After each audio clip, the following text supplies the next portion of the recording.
शादी के बाद शिवानी का उसके ससुराल में पहला दिन है, जिसे लेकर वो काफी ज्यादा घबराई हुई है। हे भगवान, मेरा तो सोच सोच कर ही दिमाग खराब हो रहा है और हाथ पैर सुन हो रहे हैं कि पता नहीं सासू माँ पहली रसोई में मुझसे कितना कुछ बनवाएगी। कहीं 56 भोग बनाने का ऑर्डर ना दे दी। हे भगवान जी, बचा लीजिए मुझे। शिवानी खुद में परेशान होकर ऐसी बातें कर रही होती है। तभी उसकी सास सोमलता किचन के अंदर आती है। बहू, आज तुम्हारी पहली रसोई है, तो तुम तीखे, मीठे और नमकीन तीनों तरह के पकवान बना लेना। राज कचौड़ी, शाही टुकड़ा, पूरी, मटर पनीर भी बनाना और मिर्चदार दम आलू भी मुझे बड़े पसंद है, वो भी जरूर बनाना। जी जी जी माँ जी। शिवानी अपनी सास को किसी गुस्से में नागिन की तरह देखते हुए बोलती है। इस वक्त मेरी सासू माँ मुझे जहर लग रही है। जी तो कर रहा है कि मेरा बस चले तो अभी के अभी इन्हें डस कर मार डालूं। ये सास तो सारी जिंदगी बहुओं पर राज करती है और बहुओं को नागिन बहू का नाम देती है। मेरी सास जानती नहीं कि मैं कौन हूँ। ऐसा बोलते हुए बहू खाना बनाने में लग जाती है। थोड़ी देर में दरवाजे पर मौसी सास रज्जू आती है, जो कि बहुत पुराने ख्यालों की थी। वो गांव से शहर कुछ दिनों के लिए आई थी। सोमलता जीजी, ओ जीजी कहाँ हो? अरे रज्जो मेरी बहन, तू आ गई। मगर मैं तुझसे नाराज हूँ। शादी का कार्ड दिया था तुझको, शादी वाले दिन ना पहुंचकर अब आ रही है तू। अरे क्या बताऊं सोमलता जीजी, मेरी नागिन बहू है ना, अब क्या ही कर सकते हैं उसका। उसी के चलते नहीं आ पाई। ओहो हो, हाय मेरी कमर, 24 घंटे का सफर तय करके आई हूँ। कमर खीरे ककड़ी की तरह अकड़ी हुई है। खैर छोड़ो, अब तो तुम्हारी भी उल्टी गिनती शुरू हो गई है। बहू वाली जो हो गई हो तुम। वैसे है कहाँ तुम्हारी नागिन बहू? तू भी ना रज्जो, बेवजह मेरी लक्ष्मी जैसी बहू को नागिन मत बोल। बहुत अच्छी है मेरी शिवानी बहू। और शुरू शुरू में सब बहू इमरती जितनी मीठी लगती है, मगर फिर नागिन के जैसे जहर ही घोलती रहती हैं। कुछ ही देर में शिवानी अपना बनाया हुआ खाना सबको परोसती है। तभी मोसिया सास खाने में कमियां निकालने लगती है। अरे रे रे रे, बेड़ा गर्क हो बहू रानी तेरा, ये कैसे पकवान बनाए हैं? इनमें तो एक पैसे का भी स्वाद नहीं है। ऊंची दुकान और फीके पकवान।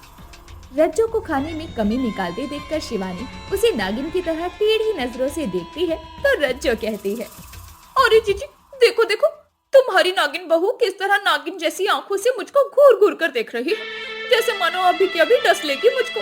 अरे ये तो सर से पांव तक पूरी की पूरी नागिन बहू लगती है। शादी जांच परख की तो की है ना, कहीं नागिन बहू तो नहीं ले आई? ये सुनकर शिवानी डरते हुए अपने मन में बोलती है, हे भगवान, मेरी मौसी सास तो खतरे की घंटी है। मेरा बस चले तो अभी फन फैलाकर इन्हें डसकर मार दूं। तभी डाइनिंग टेबल पर बैठा पति देव सबसे कहता है, घबराओ मत शिवानी, मौसी जी की आदत है मजाक करने की। ये मजाकिया किस्म की हैं। क्या रज्जो, तुमने तो खामखा तिल का ताड़ बना दिया है। देखो बहू कितनी डर गई है, धीरे धीरे सीख जाएगी। सब लोग खाना खा लेते हैं। इसी तरह से समय गुजरता है। एक दिन पूरा परिवार एक साथ बैठकर खाना खा रहा था, जबकि बहू नहीं खा रही थी, जिसे देखकर मोसिया सास सोमलता के कान में खुसर पुसर करने लगती है। जी जी, ये शिवानी बहू सबको तो खाना खिला रही है, लेकिन खुद नहीं खा रही। कहीं तुम्हारी नागिन बहू ने इस खाने में अपना जहर तो नहीं मिला दिया कि हम सब लोग खाना खाकर मर जाएं? रज्जो, तू भी ना कभी कभी अजीब ही बातें करती है। बहू क्या बात है, तू खाना क्यों नहीं खा रही है? कहाँ से खाएगी? ये नागिन की खुराक जो नहीं है। अगर ये दूध होता तो ये खा भी लेती, क्योंकि नागिन तो दूध ही पीती है ना। वो माँ जी, मेरा आज खाना खाने का बिल्कुल भी मन नहीं है, मैं दूध पी लूंगी।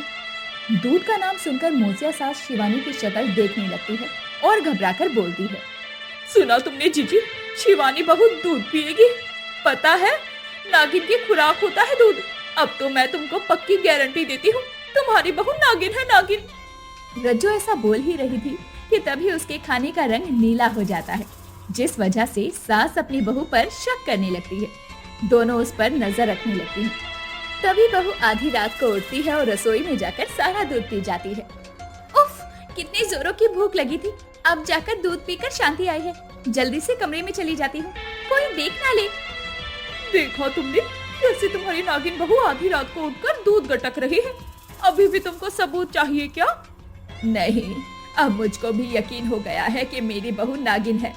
अब हम क्या करें? एक तरकीब है जिससे दूध का दूध और पानी का पानी हो जाएगा। हम कल सपेरे वाले को बुलाते हैं और वो बीन की धुन पर खुद को नाचने से नहीं रोक पाएगी। अगले दिन दोनों सपेरे को बुला लेते हैं।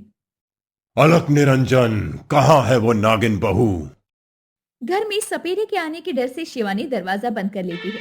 तभी बीन की धुन पर शिवानी खुद को रोक नहीं पाती और नागिन की तरह लहरा लहरा कर डांस करती है। आपकी बहू इच्छाधारी नागिन है। नागिन, आपने अभी देखा नहीं वो कैसे नाच रही है? बाबा, कोई तो तोड़ होगा ना, जिसे करके मेरे बेटे और मुझे इस नागिन बहू से छुटकारा मिल जाए। एक तरीका है, अपने घर के हर दरवाजे पर हर जगह बेल के पत्ते लगा दो। अगर ये नागिन हुई तो अपने रूप में आ जाएगी। सोमलता सपेरे का बताया टोटका करती है और घर में जगह जगह बेलपत्र का तोरण टांग देती है और जिसे नागिन बहू देख लेती है। अच्छा जी, तो ये खिचड़ी पक रही है यहाँ पर, कोई बात नहीं। गुस्से की नजर से शिवानी जैसे ही देखती है तो तोरण गिर जाता है। हे भगवान, ये बेलपत्र किसने तोड़ा? और कौन करेगा? ये हरकत तुम्हारी नागिन बहू को छोड़कर कोई नहीं कर सकता। ये सारा उसी का किया धरा है ताकि इसकी पोल ना खुल जाए। पर तुमने तो कहा था कि नागिन बेलपत्र को नहीं छू पाएगी और बेलपत्र छूते ही अपने असली रूप में आ जाएगी। बहुत ही चालू है ये शिवानी बहू। हो ना हो ये कोई बड़ी इच्छाधारी वाली नागिन है, इसीलिए बेलपत्र का इस पर कोई असर नहीं हुआ। अब तो कुछ और ही करना होगा हमको। क्या करेंगे हम? दीवारों के भी कान होते हैं, कान इधर लाओ। दोनों कानों कान बातें करने लगते हैं। वहीं शिवानी उन्हें छुपकर देखते हुए डरते हुए बोलती है। हे शिव जी, पता नहीं ये दोनों कान में क्या बातें कर रहे हैं। जरूर ये दोनों मेरे खिलाफ कोई ना कोई चाल चलने वाले हैं। मुझे बहुत फूंक फूंक कर कदम रखने होंगे। दोनों पतीले में भरकर बहुत सारा दूध रसोई के अंदर रखकर छुप जाते हैं और छुपकर देखने लगते हैं। तभी थोड़ी ही देर में खिड़की के रास्ते से एक काली सी नागिन लहराते हुए अंदर आकर फन फैलाकर दूध पीने लगती है। दोनों बाहर खड़ी आंखें फाड़ फाड़ कर देख रही थी। ओए राम रे, ये बहू तो सच में नागिन बहू निकली। मेरे तो हाथ पांव फूल रहे हैं। चलो जीजी, इसे लाठी से मार डालते हैं, नहीं तो ये हम ही को डस लेगी। नहीं नहीं, रुको, देव को बुला लेते हैं। देव, देव बेटा, देव जल्दी से रसोई में आ, रसोई में सांप घुस गया है। सोमलता के चिल्लाते ही अब सांप निकल जाता है और दौड़ते हुए बहू शिवानी रसोई में आती है। क्या हो गया माँ जी, कहाँ है सांप? कुछ किया तो नहीं ना किसी को? तू है नागिन, दूर हट हमसे नागिन। अरे नागिन बहू, दूर हो। क्या हो गया है माँ जी आपको? आप डर क्यों रही हो मुझसे? क्योंकि तू नागिन है, नागिन। तभी रज्जू बहुत सारी भभूति शिवानी पर डाल देती है। देखना जीजी, अभी अपने असली रूप में कैसे आती है। हम फिर इसका फन कुचल देंगे, कहानी खत्म। शिवानी को इस कदर खांसते देखकर गुस्से के अंदाज में देव आकर कहता है। माँ, मौसी जी, क्या हो गया है आप दोनों को? जब देखो नागिन बहू का वही शक। बेचारी को भभूत से नहला दिया, हो गई दिल को तसल्ली। बेटा, इसमें मेरी कोई गलती नहीं है।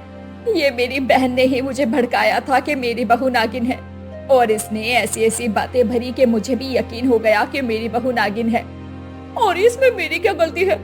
अरे तुमने खुद देखा था ना कि शिवानी बहू खुद ही नागिन के जैसी हरकतें कर रही थी और अब तुम सब कुछ मेरे ऊपर डाल रही हो। कोई बात नहीं माँ जी, अब तो आप दोनों झगड़ा करना बंद कर दीजिए। अब तो आप दोनों को पूरा यकीन हो गया है ना कि मैं कोई नागिन बहू नहीं हूँ, बल्कि मैं साधारण बहू हूँ। हाँ बहू, मुझे तुझ पर पूरा भरोसा हो गया है कि तू नागिन बहू नहीं है। मुझे माफ कर दे, मैंने बेकार में ही तुझ पर इतना शक किया और तुझे इतना ज्यादा परेशान भी किया। हाँ बहू, मुझे भी माफ कर दे। तेरी हरकतें देखकर मुझे भी ये पूरा यकीन हो गया था कि तू नागिन है, लेकिन तू तो नागिन बहू है ही नहीं। रज्जू के इतना बोलते ही अब शिवानी की सास सोमलता बहू को अपने गले से लगा लेती है और एकदम से ही अब शिवानी की आंखें नीली हो जाती है और वो अपनी मोसिया सास की तरफ घूरने लगती है। मोसिया सास अपने मन में बोलती है, हाय राम रे, ये तो सच में नागिन बहू है, लेकिन लेकिन अब अगर मैं किसी को बताऊंगी तो कोई भी मेरी बात पर यकीन नहीं करेगा। इससे अच्छा है चुप रहती हूँ और बोरिया बिस्तर बांधकर यहाँ से निकल जाती हूँ। तो वहीं शिवानी अब अपने मन में कहती है, अच्छा हुआ जो माँ जी को मेरे राज के बारे में पता नहीं चला। मैंने समय रहते ही अभिमंत्रित भभूति को सामान्य भभूति से बदल दिया था और उन्हें पता नहीं चला कि मैं नागिन बहू हूँ। जिसके बाद में ऐसे ही शिवानी यानी कि नागिन बहू उस परिवार में खुशी खुशी रहती है और रज्जो भी अपना सामान बांधकर सुबह की पहली गाड़ी से उस घर से निकल जाती है और दोबारा कभी फिर अपनी बहन के घर पर नहीं आती।